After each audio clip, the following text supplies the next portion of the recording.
Hola, bienvenidos de nuevo al canal La Historia con el profesor Palomo.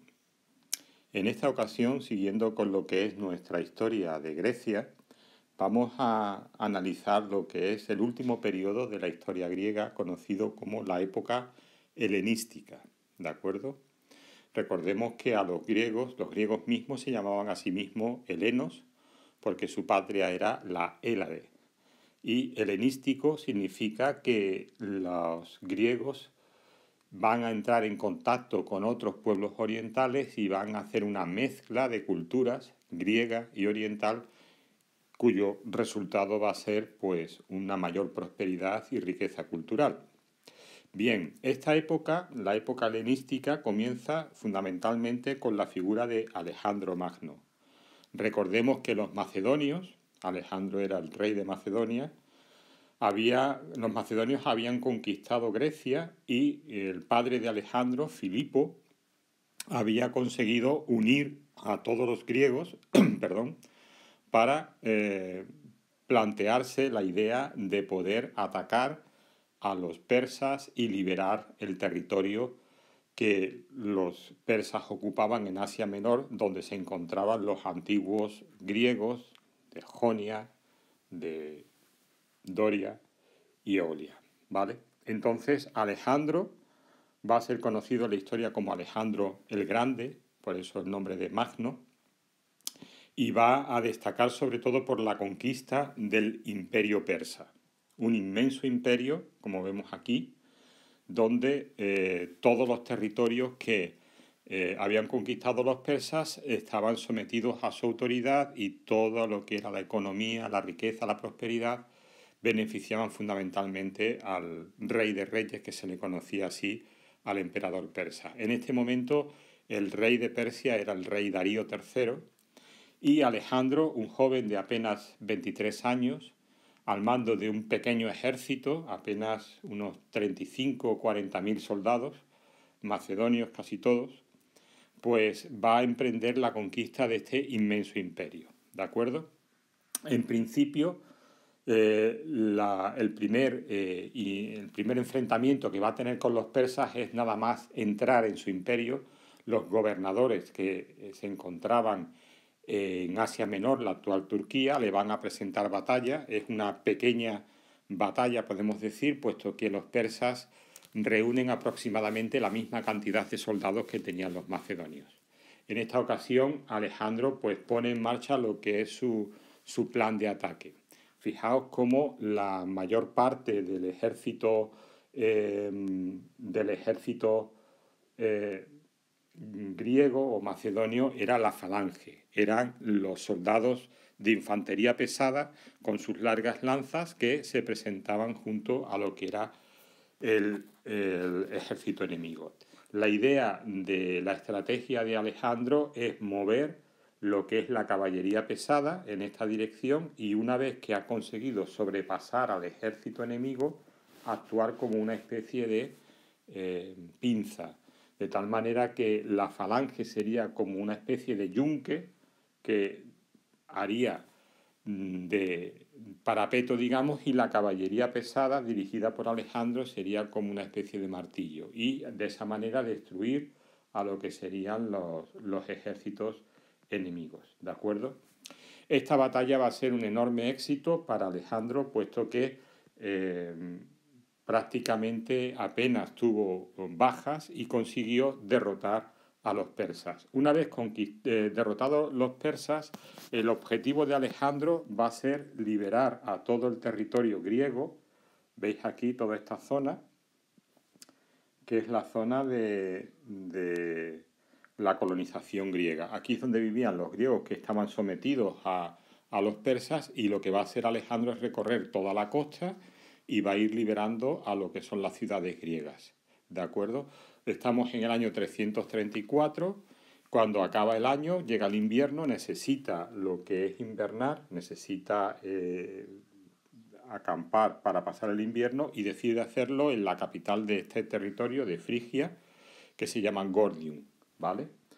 Es importante porque aquí hay una anécdota interesante.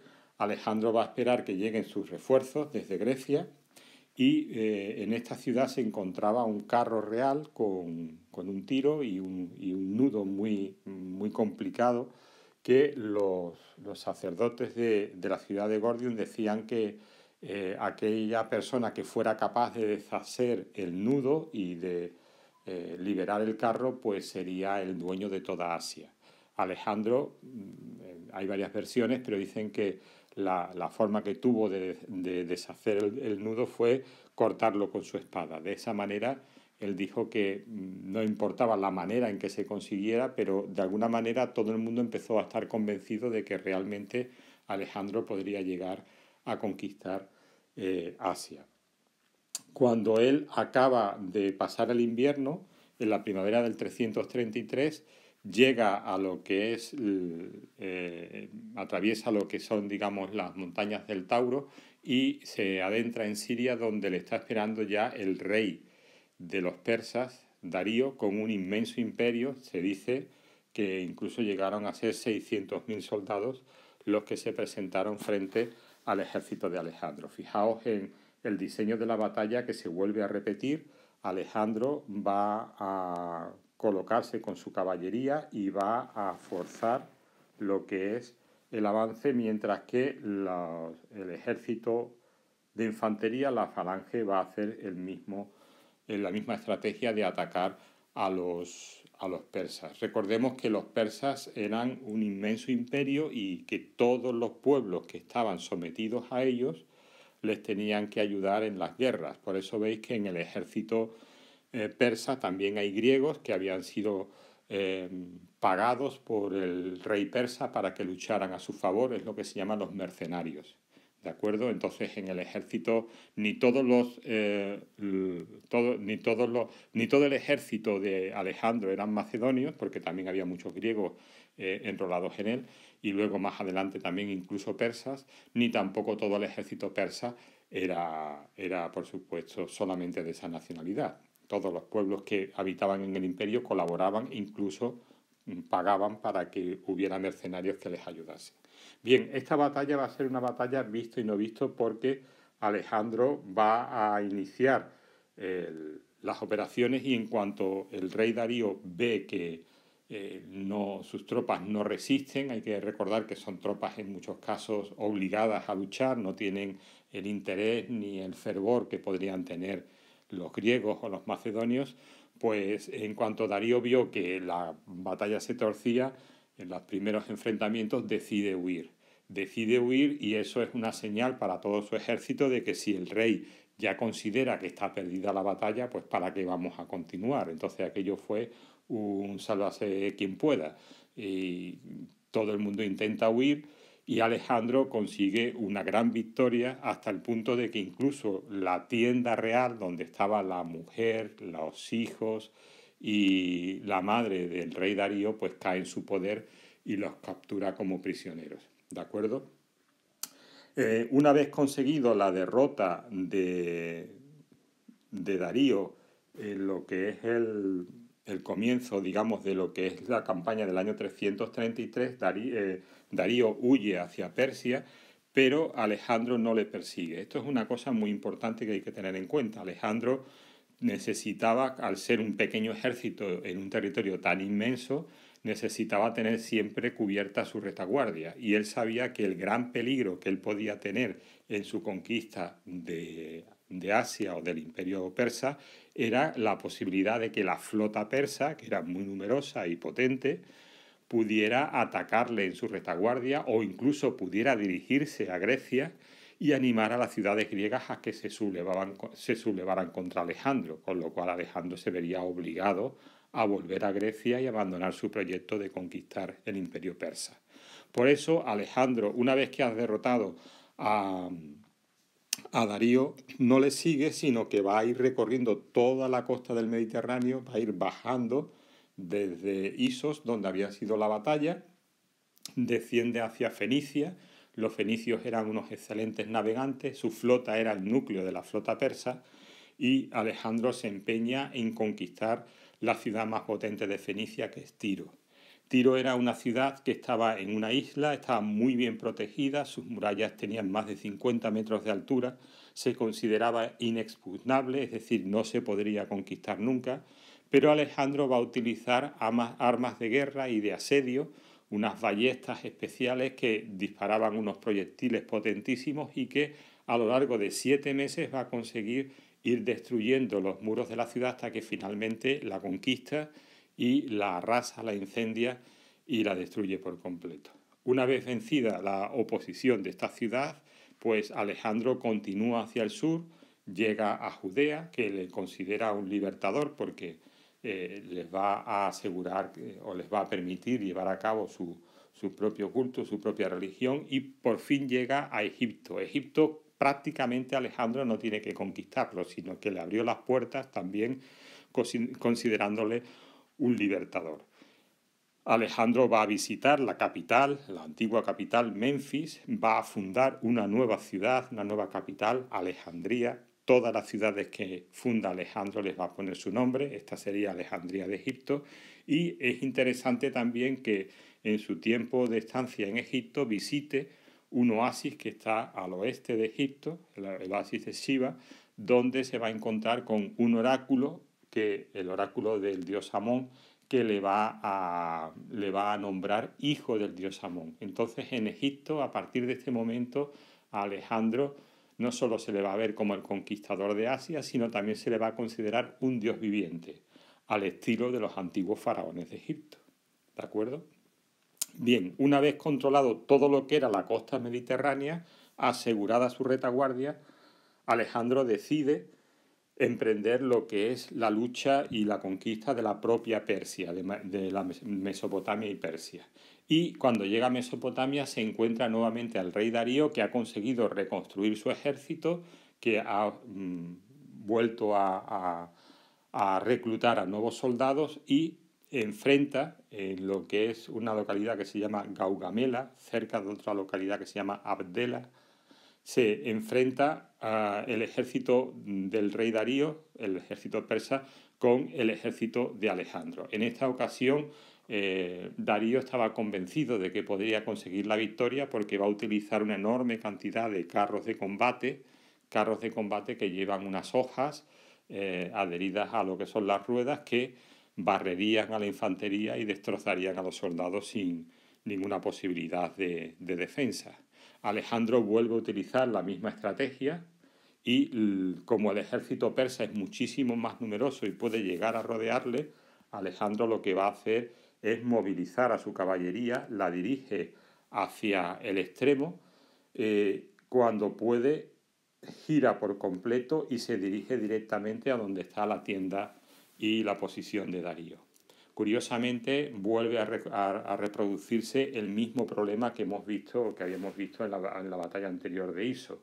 En Gaugamela, Darío vuelve a ponerse nervioso y decide huir para evitar caer en manos de Alejandro. Prácticamente la mitad del ejército persa cae en el combate, los macedonios van a tener unas 5.000 bajas, entre heridos, muertos y mutilados, y esta victoria de Gaugamela le va a permitir a Alejandro poder llegar a conquistar todo lo que es el territorio, el núcleo de lo que es el imperio persa, la propia Persia.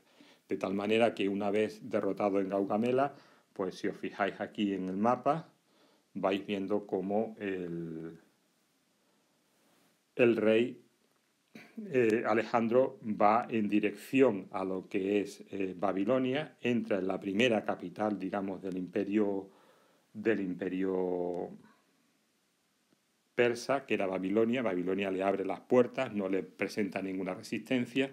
Luego Alejandro irá hasta la segunda capital persa, que es Susa. Luego la tercera capital persa, que es Persépolis. Persépolis, digamos que era la capital oficial donde estaban los palacios reales.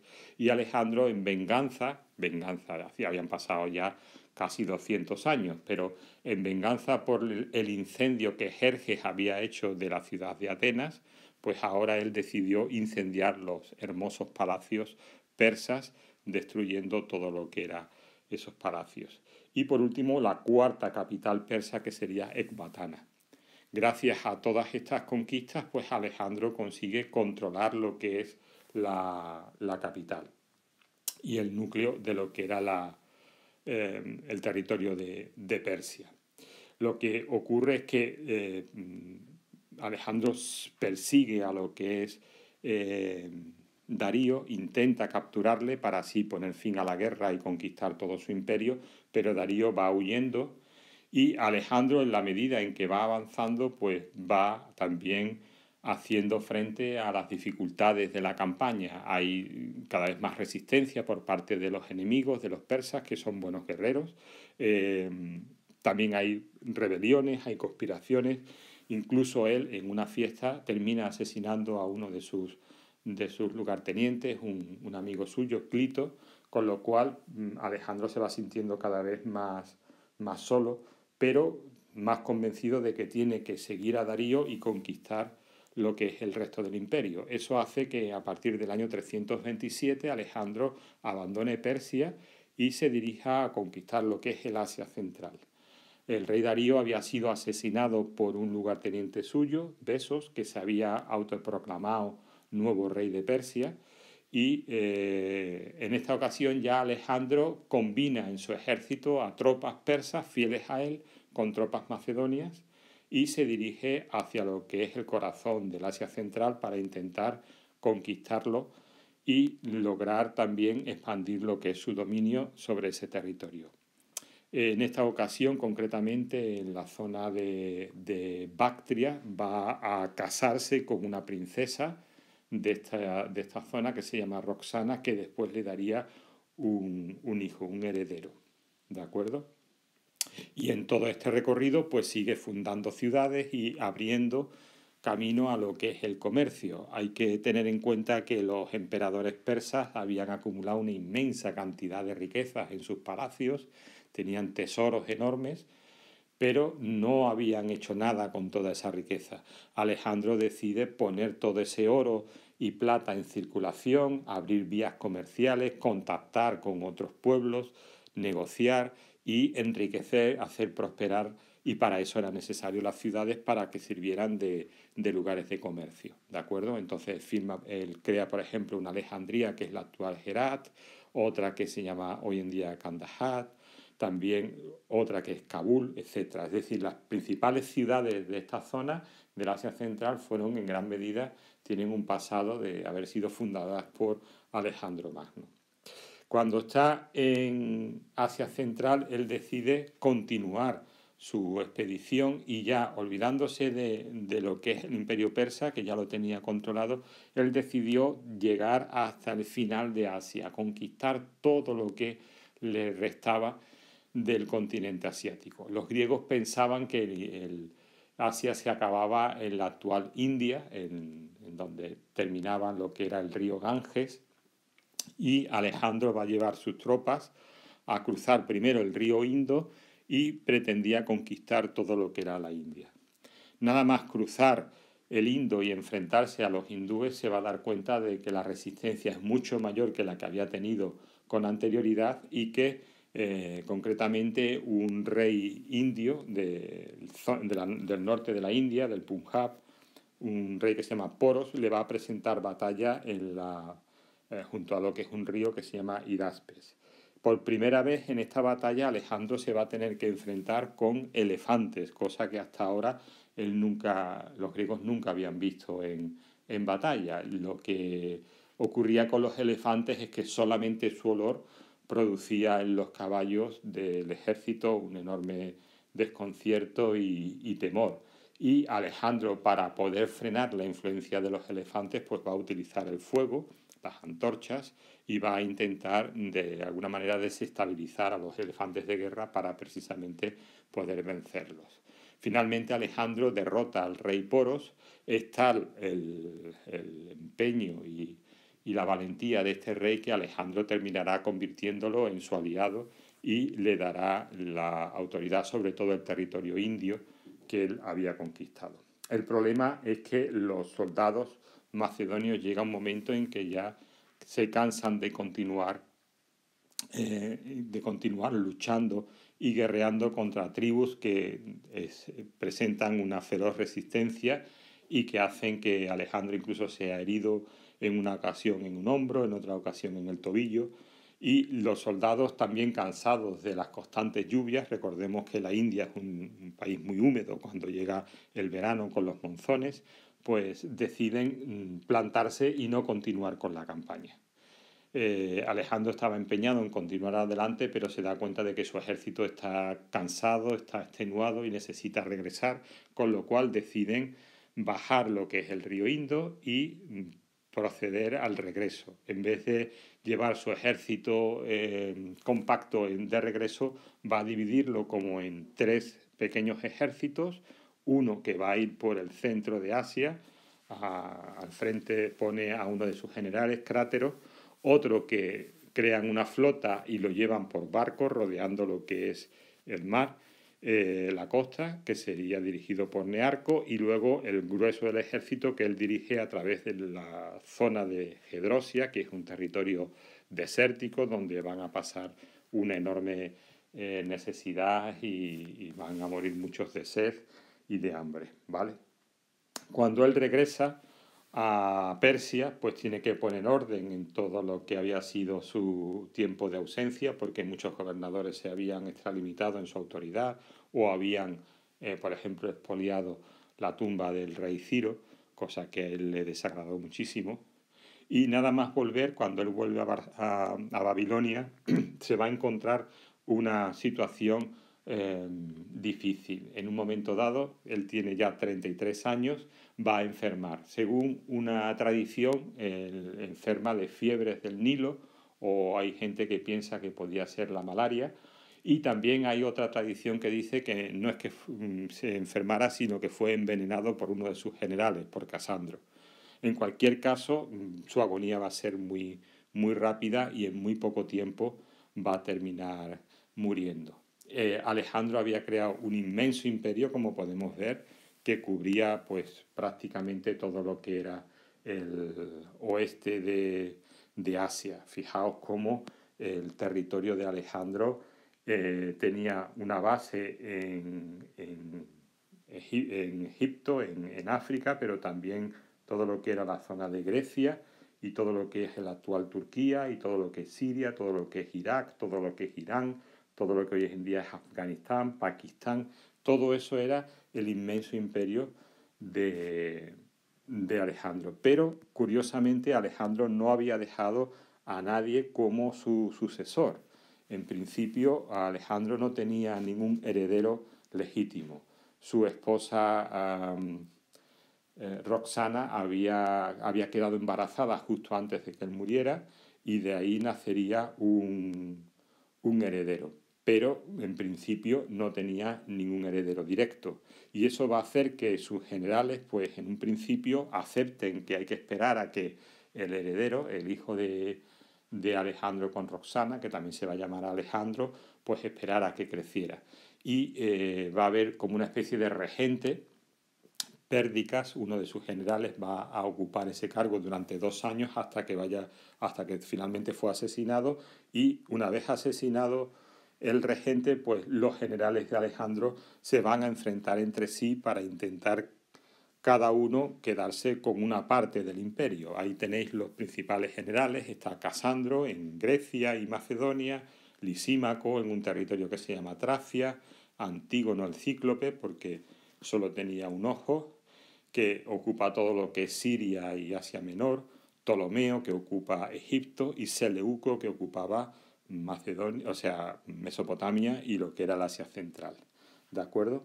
Estas guerras van a prácticamente ser generalizadas y finalmente pues los sucesores de Alejandro acabarán destruyéndose unos a otros y debilitándose. Aquí en este esquema podemos ver cómo lo importante de la cultura helenística es que hay una mezcla de culturas, una mezcla de culturas porque hay elementos griegos y elementos del mundo oriental que se mezclan en la cultura helenística, ¿vale? Alejandro había sido digamos, había promovido lo que era la mezcla hasta tal punto que obligó a sus generales a casarse con princesas persas para intentar de esa manera conciliar a ambos pueblos, ¿vale? Entonces conocemos el helenismo como el periodo en el que la cultura griega se extiende a todo lo que es la parte del Mediterráneo oriental y de Asia y del oeste de Asia, ¿vale? Cuando hablamos de cultura griega hablamos de su arte, su religión, la ciencia, la lengua, la filosofía, el estilo de vida urbano, y va a haber tres reinos fundamentales helenísticos: el de Egipto, que está con los reyes Ptolomeos, el de Siria con los reyes seleucidas, herederos de Seleuco, y el de Macedonia con los Antígónidas, que serían los herederos de Antígono, ¿vale? Y las principales ciudades: Alejandría, Pérgamo y Antioquía de Siria. Aquí vemos otro mapa de los reinos helenísticos, ¿de acuerdo? Y algo significativo es que tanto enfrentarse unos a otros por la herencia de Alejandro, finalmente lo que va a hacer es que se van a ir debilitando, y eso va a favorecer que los romanos, o una potencia que había surgido en el Mediterráneo central, terminen conquistando Grecia y a continuación terminen también conquistando el resto de los reinos helenísticos. Primero caerá Macedonia, luego caerá Siria con los seleucidas y finalmente conquistarán en el siglo I con Cleopatra, terminarán conquistando también el reino de los Ptolomeos de Egipto. Muy bien, hasta aquí este vídeo, espero que os haya gustado. Si es así, darle a like, y si no lo habéis hecho todavía, suscribiros a mi canal. Hasta el próximo vídeo.